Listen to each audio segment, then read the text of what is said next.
बिस्मिल्लाहिर्रहमानिर्रहीम। अस्सलामुअलैकुम दोस्तों, क्या आप जानते हैं आज जिस जापान को हम दुनिया की एक ताकतवर, साफ सुथरी और टेक्नोलॉजी से भरपूर कौम समझते हैं, वो कभी खंडराट में बदल चुका था।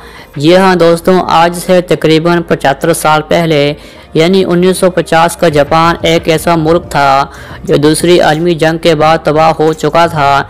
एटम बम ने सब कुछ बदल दिया, शहर मलबे में तब्दील, कारखाने ख़त्म और लाखों लोग बेघर। मगर सवाल यह है, आखिर जापान ने सिर्फ चंद दहाइयों में इतनी ज़्यादा तरक्की कैसे की? आइए चलते हैं वक्त के उस सफ़र पर। दोस्तों, 1945 में दूसरी आलमी जंग ख़त्म हुई और जापान शिकस्त खा चुका था। हिरोशिमा और नागासाकी पर एटम बम गिराए गए और उन शहरों में सिर्फ राख, धुआं और खामोशी बाकी थी। जापान की मईशत मुकम्मल तौर पर बर्बाद हो गई थी। कारखाने, रेलवे लाइनें, बंदरगाहें सब तबाह। लोगों के पास न खाने को कुछ था, न सर छुपाने की जगह। 1950 में जापान के आम शहरी गुर्बत और भूख से लड़ रहे थे। लोग साइकिलों पर चीजें बेचते, टूटी झोंपड़ियों में रहते और हर रोज जिंदगी की नई जदोजहद करते। मगर दोस्तों, जापानी कौम ने हिम्मत नहीं हारी। उन्होंने फैसला किया अब मुल्क को दोबारा खड़ा करना है, चाहे इसके लिए सारी दुनिया के खिलाफ क्यों न जाना पड़े। जंग के बाद जापान पर अमेरिकी फौज का कब्जा हुआ। जनरल मैकआर्थर ने जापान की सियासी, तालीमी और माशी निज़ाम में बड़े बड़े इस्लाहाती इक़दाम किए। नया आइन बनाया गया जिसमें कहा गया है जापान आइंदा कभी जंग नहीं करेगा। फौजी ताकत ख़त्म, मगर तालीम, सनत और टेक्नोलॉजी को मुल्क की बुनियाद बनाया गया। 1950 के दौरान जापान में स्कूलों में टेक्निकल तालीम बढ़ाई गई और हर बच्चे को पढ़ने लिखने की सहूलत दी गई। लोगों को ये एहसास दिलाया गया उनकी असल ताकत इल्म और मेहनत है, हथियार नहीं।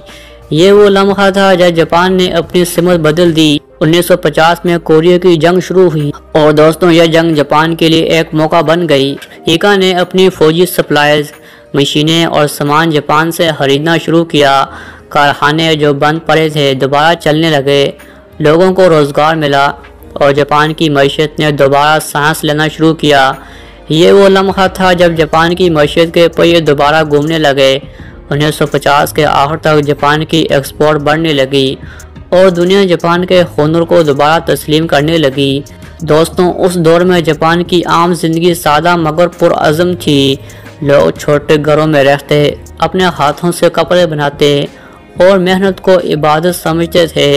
घरों में रेडियो और अखबार ही मालूमात के वाहिद ज़राए थे। सड़कों पर साइकिलों की भरमार, छोटे छोटे खाने के स्टॉल और बाज़ारों में लोग सिर्फ ज़रूरत की चीज़ें खरीदते।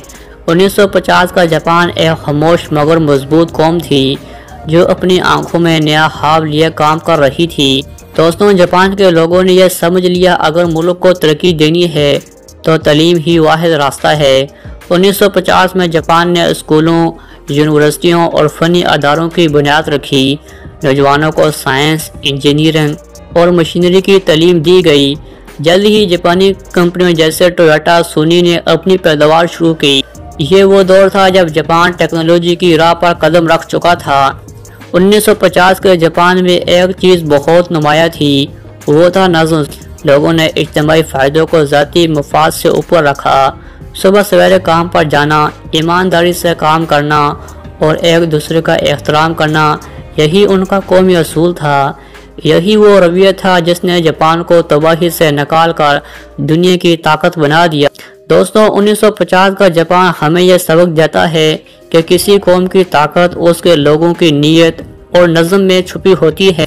अगर वो मेहनत करे, इल्म हासिल करे और एक दूसरे के साथ खड़ा रहे तो कोई जंग, कोई तबाही उन्हें ख़त्म नहीं कर सकती।